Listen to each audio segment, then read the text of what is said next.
तो चलिए शुरू करते हैं। तो सुपरपोजिशन प्रिंसिपल जो है वो मल्टीपल चार्ज सिस्टम के लिए यूज़ में आता है।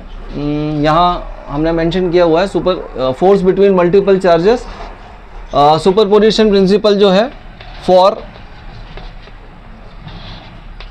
मल्टीपल चार्ज सिस्टम, यानी एक ऐसा सिस्टम जिसमें बहुत सारे चार्ज एक साथ कहीं रखे हुए हों और बाकी फिर उन सभी चार्जेस के द्वारा किसी एक चार्ज पर नेट फोर्स को हमें कैलकुलेट करना हो, तो उसके लिए हम सुपरपोजिशन प्रिंसिपल को यूज़ करते हैं। तो सुपरपोजिशन प्रिंसिपल कहता है कि when a number of charges are interacting then the total force on a given charge is the vector sum of all the forces exerted on it due to all the other charges।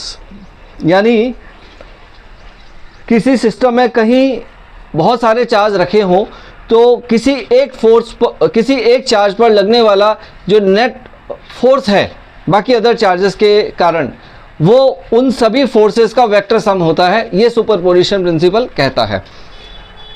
और this force between the two charges is not affected by the presence of other charges. और